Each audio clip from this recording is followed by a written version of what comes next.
G-Man Boxing. Do you know what I mean? Every single live he donates. I see him on other lives donating. He's got the bag on it.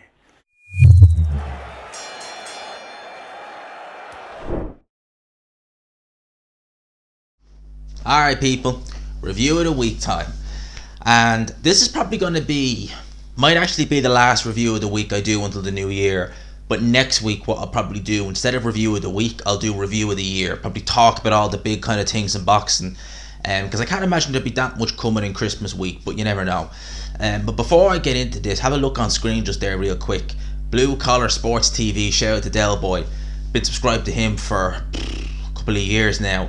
And at the time of recording this, he's just shy of 5,000.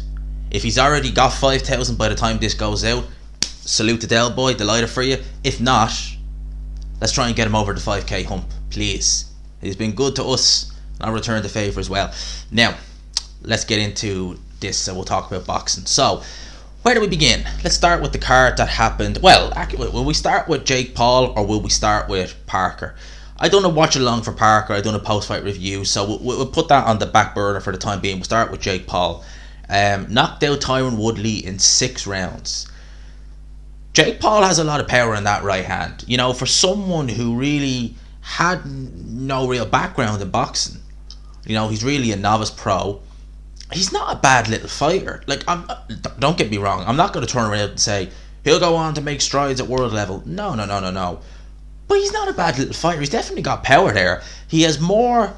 It looks to me that he has more power, more just natural punching power than Tommy Fury. Tommy Fury could have been in there last night. It would have been interesting to see. I was really upset. I was looking forward to that fight. I was looking forward to seeing it, and I would have stayed up for it because I was invested in it. I was thinking this is an interesting little scrap. I mean, Tommy Fury, yes, he is more a boxer, quote unquote. He has a more kind of boxing background, even though he didn't have a massive amateur background. He's more into boxing than Jake Paul is, but he's not like, you know, his brother Tyson in that aspect, who's, you know, a boxer true and true. Tommy Fury is kind of like boxer / reality TV star, and he's not as talented. It's nowhere near as talented as Tyson. So it would have been interesting to see what would have happened. I don't know, man. I think if he'd been in there last night, genuinely, I think he probably would have lost. If someone want to say, gee, you're talking rubbish, he would have won, he would have schooled Jake Paul. Well, there's only one way to find out about that. That's for the two guys that actually have a scrap next year. Again, like some people would say, gee, you're talking about YouTubers fighting. And look, I was entertained by the build-up. The idea of that fight was entertaining, and I would have gladly watched it. And I actually do hope we see it in 2022, because at the end of the day, as I said several times, if we're bringing new fans into the sport, we are the hardcores who are watching these videos. We're the minority. The casuals are the guys who fill out these stadiums and who pay these fighters. So the more kind of casuals we have who maybe want to, you know, watch more boxing, okay, they're watching Jake Paul, they're watching Tommy Fury, but they'll watch that and maybe they'll say, do you know what, I want to learn a bit more about boxing. Who are the top guys in the division? Who are the world champions? And maybe they'll get an interest in it. And, you know, that's how I became, well, I didn't obviously wasn't watching YouTubers fight. I became interested in boxing through watching Muhammad Ali, not even fighting, trolling originally. But that's how I became interested in boxing, found out about the history, kind of got more into kind of the modern boxing, and then boom, before you know it, a couple of years later, your boy's a hardcore, your boy's watching every fight that's going. So I'd like to see that fight in 2022. In terms of the knockout, that was a bad knockout. I mean, the first fight was real competitive. This fight, I mean, at the end of the day, I kind of expected a knockout in this fight because Woodley, it was only with 2 weeks notice, give or take. So I kind of expected that to happen, to be honest with you, that he probably wouldn't. Maybe he was keeping himself a bit in shape, getting ready, but yeah, I didn't expect him to really do as well in this fight as he did in the first one, purely because it was a real kind of short notice kind of gig. On the undercard, obviously, Amanda Serrano got a good win over Miriam Gutierrez. They have a similar opponent, Katie Taylor. Amanda Serrano beat the crap out of Gutierrez. Her face, not Amanda Serrano's, Gutierrez's face looked bashed up after the fight. So we look to next year, Katie Taylor, Amanda Serrano. I've got Amanda Serrano in that fight. I definitely think Katie Taylor has shown signs of a decline. She's definitely slowed down a lot more. It's noticeable. She's really not been, I don't think, firing on all cylinders since the first Pursuit fight. The second Pursuit fight, she actually was okay in that. But then thereafter, she really is noticeably for me slowed down a bit. So Amanda Serrano seems to still be able to kind of, keep it at that level. So I reckon that if we have that fight next year, if it's in New York on Paddy's weekend, that may sway it, because believe you me, if it's on Paddy's weekend in, say, MSG, you are going to get it's going to be just Irish left, right and centre cheering. Even if Katie Taylor hits air, they'll be cheered. So that might be, if it's kind of in around then, I might be thinking, how will the judges see it? But if it's neutral, I'd be picking Amanda Serrano to win that fight. Amanda Serrano's an excellent fighter. I think she'll take that fight personally. I think it'll go points. Amanda Serrano's not a devastating puncher, certainly not at the higher weights. She's fought down as low as Superfly, and she's been able to get stoppages down there. But at the kind of lightweight, I think she won a title at 140 as well. I think she didn't win a title at 140 anyway. So at those weights, she's not really as devastating a puncher. So I'd say Kay Taylor will be able to take the shot, but I'd pick her in that fight. Zuda Ramirez stopped Yourdenis Gonzalez last night. So Zuda Ramirez, I think, if you want to correct me on this, but I think he's now mandatory for Dimitri Bivol. Good fight. Ramirez has definitely been hitting a lot harder at 175 from my eye than he was when he was down the kind of end days at 168. He definitely seems to have a bit more pop, a bit more spring in his step now that he's coming up at this weight. He was cutting a lot of weight. He was now to get down to 160. I remember, I think it was his second title defense. Top Rank did a I forget, he fought a guy called Max something in his Max. I think he was German, but Top Rank did a kind of night weigh-in, and he was like 185. So just shy of 20 pounds he was cutting to get down to 168. So it kind of shows how big he is. He's a huge man. So he definitely seems a lot more rejuvenated at 175. And I like that fight between him and Bivol. Both on the zone. Zuda was with Golden Boy. Bivol is with Matthew Medihearn. So I like that fight. I think it's going to be good. I think the Zuda Ramirez, that's going to be an interesting fight. Mark my words, that'll be an interesting fight. If it happens next year, I'm going to be locked on. I'm going to see that fight. I like that fight. I would make Bivol favourite slightly, but I sure as hell wouldn't count Zudo out. I think that's a great fight. I'd look forward to seeing that. Let's talk about the card that happened last night in the UK, the Joe Parker card, and I'll give my 2 cents on everything. But let's see, David Nyeka won his fight. It's a bit of kind of anticlimax. The guy retired with a bicep injury, but Nyeka would have got rid of him anyway. Jordan Thompson, I didn't see. I did catch Rihanna Dixon's fight. Very negative. Her opponent was extremely negative. But Rihanna Dixon did what she needed to do. I caught up on that fight this morning. Again, one of my prospects for the new year, if she's staying with Matchroom, if she probably is, but whatever she does anyway moving forward, whoever she's promoting with, she's going to be one to watch. I would, as I said, now it was very hard for her to force a stoppage in that fight. The opponent was quite negative. But I definitely think that she needs to try and get a little bit more extension in her shots, try to sit down a little bit more. She doesn't strike me as a devastating puncher, but I definitely think with a little bit of technique there might be a bit more pop there. Sandy Ryan, again, she got a nice little win. Zelfa Barrett, 12 round UD. I watched the back end of that fight. He seemed pretty much in control the whole way through. Apparently he dropped the guy. Now I didn't see the Carlos Gongora fight and Lerone Richards live. I was actually out at that time, but I watched it. I watched it back there today. Don't know why they were scored. Don't know how they scored that fight for Carlos Gongora. The one judge of 116, 112. Lerone Richards, if he had punch power, now he's not feather fisted, but he's not got he's not going to be putting guys to sleep. But if he had one punch power, people, this guy's could. If he still is a problem. He's very good balance, great technique, excellent boxer. But if he had a bit of pop, good lord. That's all I could say to that. If he had pop, good lord. Jack Cullen versus Kevin Leal Sejeho. I saw that fight. Painful body shot that was landed on by Jack Cullen. I think he's found his level. I like Jack Cullen. He seems a cool guy, but painful body shot. The last 2 fights I'm going to talk about. Alan Babich, David Spellmont. Well, against David Spellmont, an 11-7 journeyman, to struggle like that, it's really not a good look. It's really not a good look for the Savage, and I fear for him moving forward. I mean, certainly a heavyweight, even at Bridger weight, which he's talking about competing at now, it's going to be... I like Alan Babbage, and I like him as a character, I like him as a fighter, I think he's a cool guy. I really do. He's one of my favourite fighters to watch. But I'm not unrealistic. I don't see how he can go any farther than really this with that style. He's just way too reckless, way too open. You know, he says he wants to get hit. He says he wants someone to knock him out. In a literal sense, does he mean that? Because he is a knockout waiting to happen at this level. I mean, there's talk about him fighting Dave Allen. If Dave Allen, I mean, would I still pick him over Dave Allen?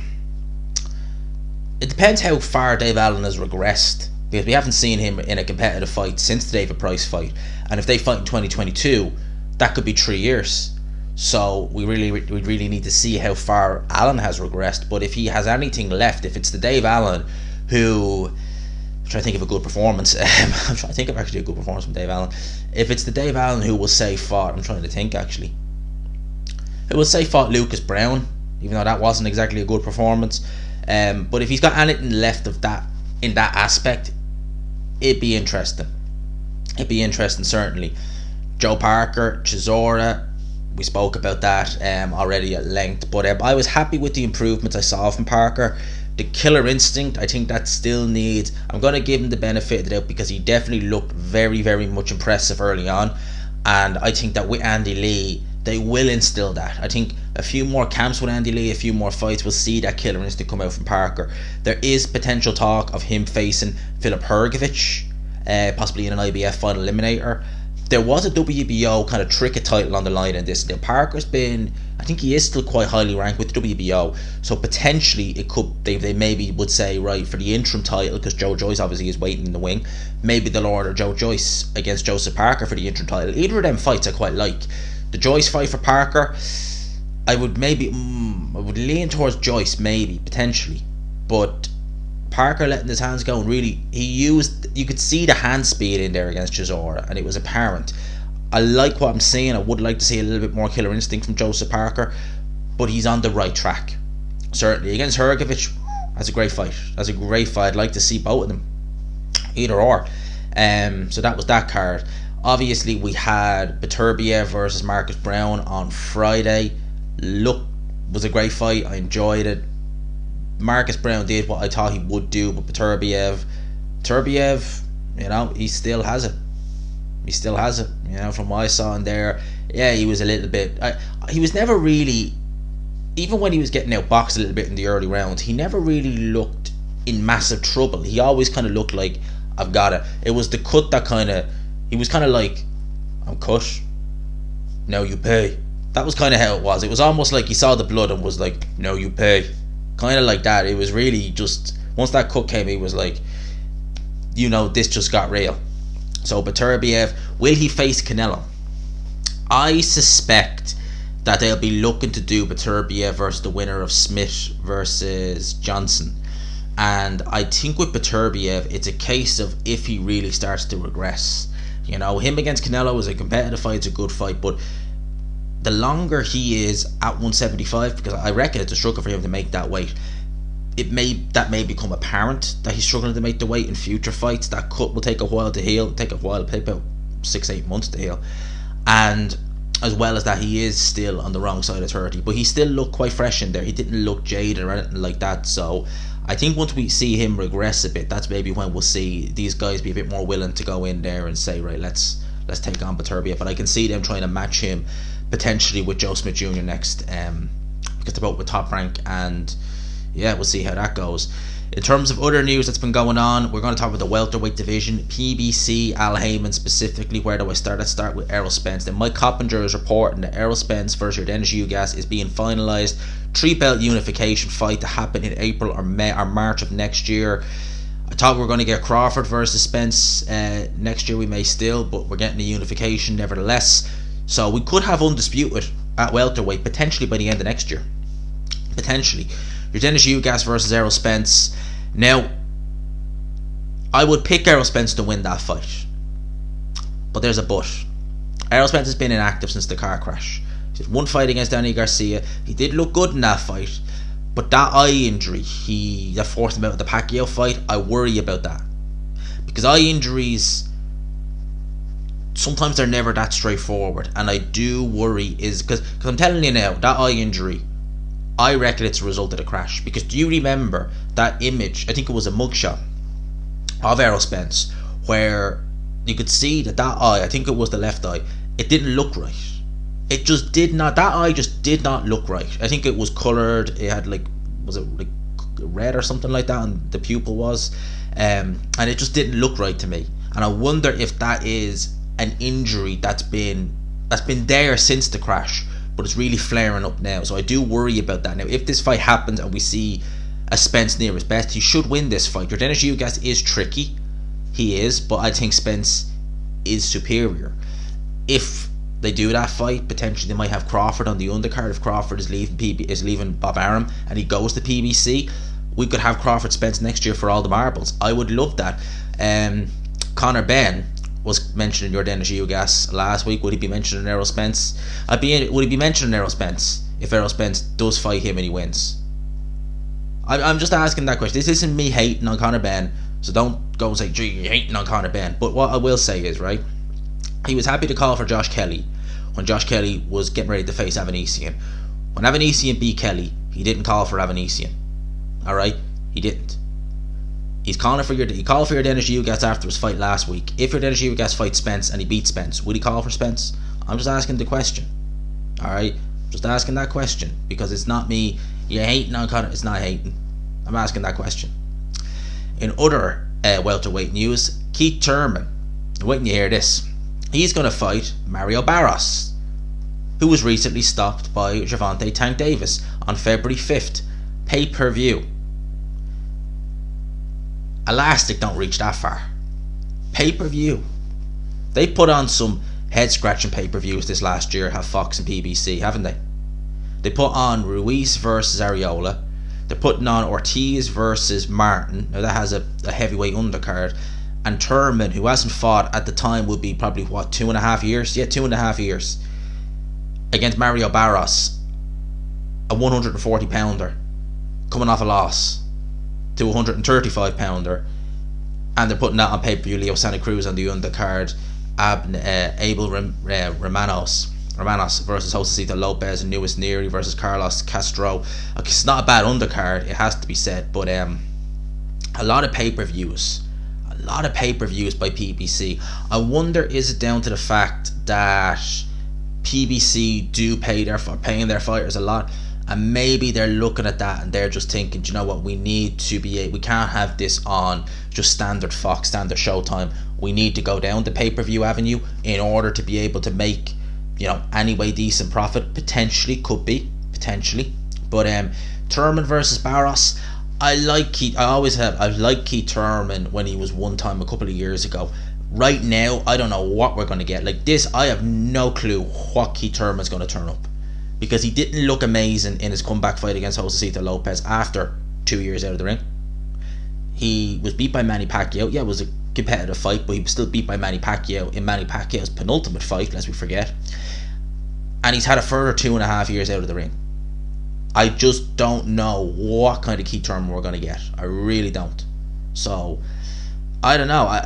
If he has a fraction of what he had, it should be enough to beat Mario Barros. It should be.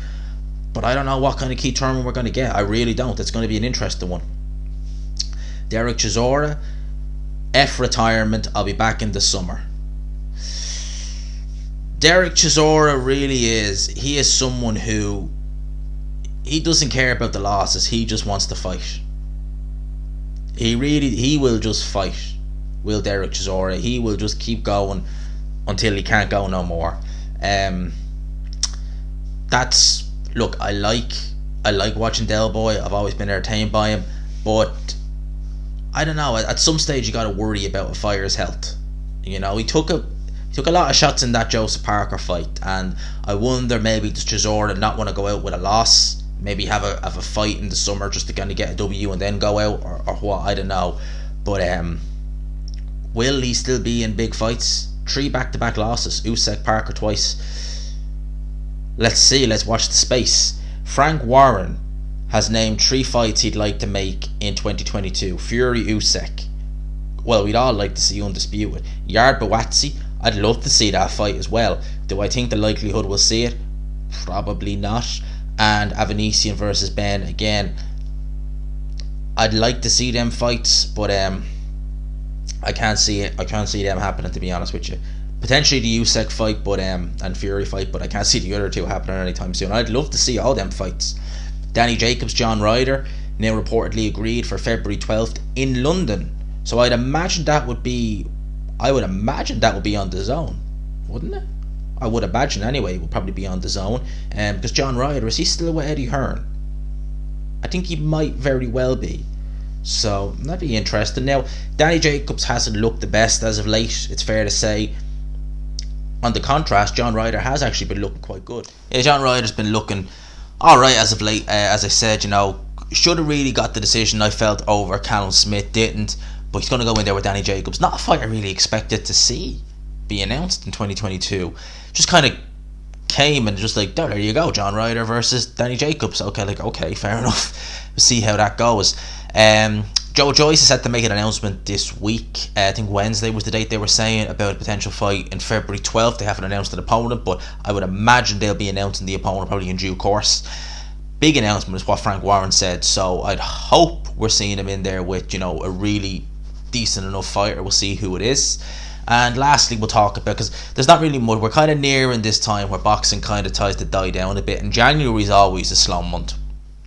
It's always a slow month. Even at the best of times, January always tends to be quite slow for boxing. But Amir Khan, Kell Brook, 10 minutes apparently is when it's sold out. And that's going to happen in Manchester at I still know it as the MEN. I think it's called the Manchester Arena now or something else now. But I just know it as the MEN. So that's going to be it. Look, I'm both guys are not what they used to be. But they're not, it's not like one guy is down there and the other guy is kind of there. They're both down there. It's going to be a fun little scrap. I reckon we're going to see knockdowns on both ends. I could easily see Kell Brook getting dropped early and then him timing Amir Khan and dropping Amir Khan. I think that's going to be an excellent fight. Not going to be excellent in terms of skills. I think there's still skills there, but I think they've diminished to an extent. But I think in just terms of just the spectacle, it's going to be fun. I think it's going to be a fun fight. So that's pretty much it. It's probably not going to be as long, this review of the week, as other ones, but as I said, there's not as much to discuss. I've got videos planned for this week as well. There's a few kind of things that just kill off the end of the year. I'll have a chat about Joseph Parker as well. But for now, lads and lassies, I'll leave you there. I hope you enjoyed the video. If you please could smash the like button if you haven't already. Hit subscribe. We are like 20 something subscribers off. We're less than 25 off 6k. I've 2 weeks to get 6.